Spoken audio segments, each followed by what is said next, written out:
ଆଜିର ପ୍ରଥମ ଖବର। ଆସନ୍ତାକାଲି ଭାରତ ବନ୍ଦ, ଧର୍ମଘଟ କରିବେ 25 କୋଟି କର୍ମଚାରୀ। ଜାଣନ୍ତୁ କ'ଣ ରହିବ ଖୋଲା ଓ କ'ଣ ବନ୍ଦ। ପୁଣି ଥରେ ଭାରତ ବନ୍ଦ ଡାକରା ଦିଆଯାଇଛି। ଏହି ଡାକରା 10ଟି କେନ୍ଦ୍ରୀୟ ଟ୍ରେଡ୍ ୟୁନିୟନ ଦ୍ୱାରା ଦିଆଯାଇଛି। 9 ଜୁଲାଇ 2025ରେ ଟ୍ରେଡ୍ ୟୁନିୟନ ଗୁଡ଼ିକ ଭାରତ ବନ୍ଦ ପାଇଁ ଆହ୍ୱାନ ଦେଇଛନ୍ତି। ଏଥିରେ ବ୍ୟାଙ୍କିଂ, ବୀମା, ଡାକ ସେବା ଠାରୁ କୋଇଲା ଖଣି ପର୍ଯ୍ୟନ୍ତ କାମ କରୁଥିବା ଶ୍ରମିକ ସାମିଲ ହେବେ। 10ଟି କେନ୍ଦ୍ରୀୟ ଟ୍ରେଡ୍ ୟୁନିୟନ ମିଳିତ ମଞ୍ଚ ଏହାକୁ ଭାରତ ବନ୍ଦ ନାମ ଦେଇଛି। ୟୁନିୟନ ଗୁଡ଼ିକ କହିଛନ୍ତି ଯେ ସରକାର ଶ୍ରମିକଙ୍କ ଦାବିକୁ ଅଣଦେଖା କରିଛନ୍ତି ଏବଂ କର୍ପୋରେଟ୍ ସ୍ୱାର୍ଥକୁ ପ୍ରୋତ୍ସାହିତ କରିଛନ୍ତି। ଏହି ଧର୍ମଘଟର ପ୍ରସ୍ତୁତି ମାସ ଧରି ଚାଲିଛି।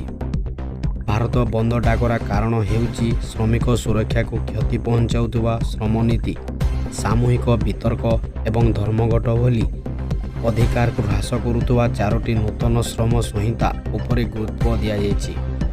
ତେବେ ବେକାରୀ ଏବଂ ମୁଦ୍ରାସ୍ଫୀତି ବୃଦ୍ଧି, ସ୍ୱାସ୍ଥ୍ୟସେବା, ଶିକ୍ଷା ଏବଂ ନାଗରିକ ସୁବିଧାରେ କଟକଣା ସରକାର ଯୁବକମାନଙ୍କୁ ଚାକିରି ଦେବା ପରିବର୍ତ୍ତେ ଅବସରପ୍ରାପ୍ତ ଲୋକଙ୍କୁ ନିଯୁକ୍ତି ଦେଉଛନ୍ତି। 10 ବର୍ଷ ମଧ୍ୟରେ କୌଣସି ଶ୍ରମିକ ସମ୍ମିଳନୀ ହୋଇନାହିଁ। ପ୍ରବାସୀ ଶ୍ରମିକଙ୍କୁ ବଞ୍ଚିତ କରିବାର ପ୍ରୟାସ। ଜନସୁରକ୍ଷା ବିଲ୍ ବ୍ୟବହାର କରି ପ୍ରତିବାଦ ଉପରେ କଡ଼ା କାର୍ଯ୍ୟାନୁଷ୍ଠାନ ଗ୍ରହଣ କରିବା ହେଉଛି ୟୁନିୟନର ପ୍ରମୁଖ ପ୍ରସଙ୍ଗ, ଯାହା କାରଣରୁ ଏହି ବନ୍ଦ ଡାକରା ଦିଆଯାଇଛି। ଏବେ ଯିବା ପରବର୍ତ୍ତୀ ଖବର ଉପରେ। ପ୍ରତ୍ୟେକ ବ୍ୟକ୍ତି ନିଜ ଆୟର କିଛି ଅଂଶ ସଞ୍ଚୟ କରିବାକୁ ଚାହାନ୍ତି, ଯାହାଦ୍ୱାରା ଭବିଷ୍ୟତ ସୁରକ୍ଷିତ ରହିପାରିବ। ବେଳେ ବେଳେ ଅନେକ ବ୍ୟକ୍ତି ବିଶେଷ କେମିତି ସଞ୍ଚୟ କରିବେ ବା ନିବେଶ କରିବେ ତାହାକୁ ନେଇ ଦ୍ୱନ୍ଦ୍ୱରେ ପଡ଼ିଥାନ୍ତି। ଏଭଳି ଦ୍ୱନ୍ଦ୍ୱ ଦୂର କରିବାକୁ ସରକାର ଅନେକ ଯୋଜନା କାର୍ଯ୍ୟକାରୀ କରିଛନ୍ତି। ଏହି ସବୁ ଯୋଜନା ବା ସ୍କିମ୍ ନିବେଶ ଲୋକେ ବିନା କୌଣସି ରିସ୍କରେ ଏକ ଭଲ ରିଟର୍ଣ୍ଣ ପାଇପାରିବେ। ବିଶେଷ କରି ଯେଉଁମାନେ ପ୍ରତି ମାସରେ କିଛି ଆୟ କରିବାକୁ ଚାହୁଁଛନ୍ତି ସେମାନଙ୍କ ପ୍ରତି ବିଶେଷ ଦୃଷ୍ଟି ଦେଇଛି ଇଣ୍ଡିଆ ପୋଷ୍ଟ। ଏହାକୁ ନିବେଶ ଭାଷାରେ ପୋଷ୍ଟ ଅଫିସ ମାସିକିଆ ଆୟ ଯୋଜନା ବି କୁହାଯାଉଛି। ଆଜି ଆପଣ ଏଭଳି ହିଁ ଏକ ଯୋଜନା ବିଷୟରେ ଜାଣିବେ। ପୋଷ୍ଟ ଅଫିସରେ ପ୍ରତ୍ୟେକ ବର୍ଗର ଲୋକଙ୍କ ପାଇଁ ଅନେକ ପ୍ରକାର ସଞ୍ଚୟ ଯୋଜନା କାର୍ଯ୍ୟକାରୀ କରାଯାଇଛି। ଏହି ଯୋଜନାରେ ନିବେଶ କଲେ ସାଧାରଣ ସଞ୍ଚୟ ଅପେକ୍ଷା ଅଧିକ ରିଟର୍ଣ୍ଣ ମିଳିଥାଏ। ପୋଷ୍ଟ ଅଫିସରେ ମାସିକିଆ ଆୟ ଯୋଜନାରେ ନିବେଶ କରି ଭବିଷ୍ୟତ ସୁରକ୍ଷିତ ରଖିପାରିବେ ଲୋକେ, କାରଣ ଏହି ଯୋଜନାରେ ନିବେଶ କରିବା ପରେ ପ୍ରତି ମାସରେ ଏକ ନିୟମିତ ଆୟ ପାଇପାରିବେ ନିବେଶକ।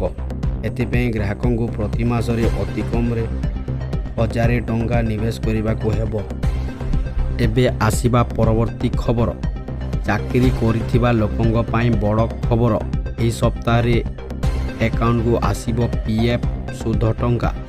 ଯଦି ଆପଣ ମଧ୍ୟ ଚାକିରି କରିଛନ୍ତି ଏବଂ ଆପଣଙ୍କର ଭବିଷ୍ୟତ ନିଧି ପାଣ୍ଠି ମଧ୍ୟ କଟିଛି, ତେବେ ଆପଣଙ୍କ ପାଇଁ ଏକ ବଡ଼ ଖବର ଅଛି। ପ୍ରକୃତରେ ସରକାର ଏହି ସପ୍ତାହରେ ଆପଣଙ୍କ PF ଆକାଉଣ୍ଟରେ ସୁଧ ଟଙ୍କା ଜମା କରିବେ। ଶ୍ରମ ମନ୍ତ୍ରୀ ମନସୁଖ ମାଣ୍ଡାଭିଆ ମଙ୍ଗଳବାର ଦିନ କହିଛନ୍ତି ଯେ ଅବସର ପାଣ୍ଠି ସଂସ୍ଥା EPFO ଏହି ସପ୍ତାହରେ 2025 ଆର୍ଥିକ ବର୍ଷ ପାଇଁ ସେୟାର ହୋଲ୍ଡରଙ୍କ ଆକାଉଣ୍ଟରେ 8.25% ସୁଧ ଜମା କରିବାର ପ୍ରକ୍ରିୟା ସମାପ୍ତ କରିବ। ପ୍ରତିବର୍ଷ ଭବିଷ୍ୟତ ନିଧି ପାଣ୍ଠି ଉପରେ ଦେୟ ସୁଧ ହାର ଉପରେ କେନ୍ଦ୍ର ସରକାରଙ୍କ ଅନୁମୋଦନ ପାଇବା ପରେ କର୍ମଚାରୀ ଭବିଷ୍ୟତ ନିଧି ପାଣ୍ଠି ସଂଗଠନ ଏହାର ସଦସ୍ୟଙ୍କ ଆକାଉଣ୍ଟରେ ସୁଧ ରାଶି ଜମା କରେ। ମାଣ୍ଡାଭିଆ କହିଛନ୍ତି ଯେ ଏହି ବର୍ଷ 13.88 ଲକ୍ଷ ପ୍ରତିଷ୍ଠାନ ପାଇଁ ବାର୍ଷିକ ଭବିଷ୍ୟତ ନିଧି ପାଣ୍ଠି PF ଆକାଉଣ୍ଟଗୁଡ଼ିକୁ ଅପଡେଟ୍ କରାଯିବାର ଥିଲା, ଯାହାର ମୋଟ 33.56 କୋଟି ସଦସ୍ୟ ଅଛନ୍ତି। ଏଥିମଧ୍ୟରୁ 8 ଜୁଲାଇ ସୁଦ୍ଧା 13.86 ଲକ୍ଷ ପ୍ରତିଷ୍ଠାନର 32.39 କୋଟି ସଦସ୍ୟଙ୍କ ଆକାଉଣ୍ଟରେ ସୁଧ ଜମା କରାଯାଇଛି। ପରବର୍ତ୍ତୀ ଖବର। ରାଜଧାନୀରେ ଏହି ମହିଳାଙ୍କୁ ମିଳିବନି ମାଗଣା ବସ୍ ସେବା। ସରକାର ଆଣିଲେ ନୂଆ ନିୟମ। ବସ୍ରେ ଯାତ୍ରା କରୁଥିବା ଦିଲ୍ଲୀ ମହିଳାଙ୍କୁ ମାଗଣାରେ ଯାତ୍ରା କରିବାର ସୁଯୋଗ ମିଳିବ କି ନାହିଁ? ଏହାକୁ ନେଇ ସରକାର ନୂଆ ନିୟମ ଲାଗୁ କରିବାକୁ ଯାଉଛନ୍ତି।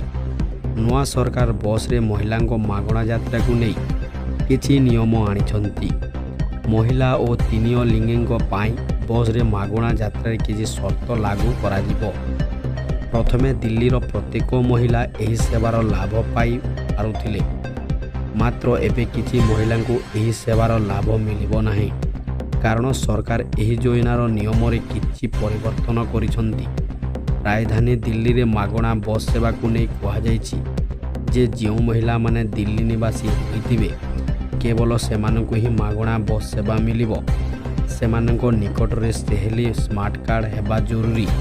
ଏହି କାର୍ଡ଼ ପାଇଁ ସର୍ବପ୍ରଥମେ ମହିଳା ଦିଲ୍ଲୀ ନିବାସୀ ହେବା ଆବଶ୍ୟକ। ତାଙ୍କ ନିକଟରେ ଦିଲ୍ଲୀର ଭୋଟର ଆଇଡି, ରାସନ କାର୍ଡ଼ କିମ୍ବା ବିଜୁଳି ବିଲ୍ ଥିବା ଆବଶ୍ୟକ। ଏବେ ପରବର୍ତ୍ତୀ ଖବର।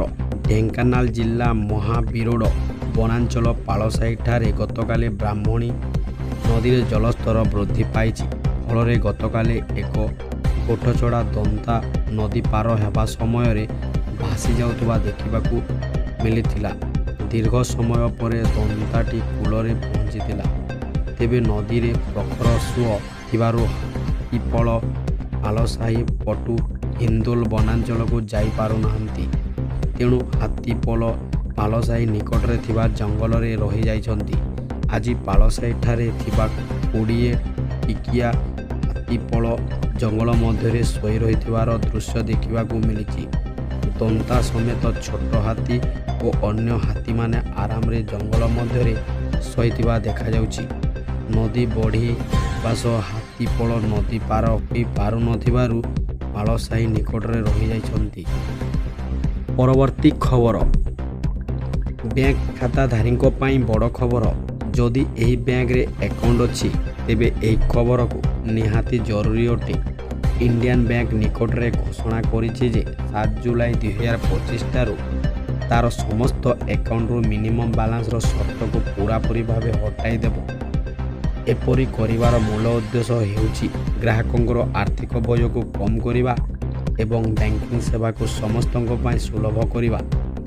ଦ୍ୱିତୀୟରେ ରହିଛି ଭାରତୀୟ ଷ୍ଟେଟ୍ ବ୍ୟାଙ୍କ 2020 ମସିହାରେ ନିଜର ସମସ୍ତ ସେଭିଂ ଆକାଉଣ୍ଟରୁ ମିନିମମ୍ ବାଲାନ୍ସର ଆବଶ୍ୟକତାକୁ ହଟାଇ ଦେଇଥିଲା।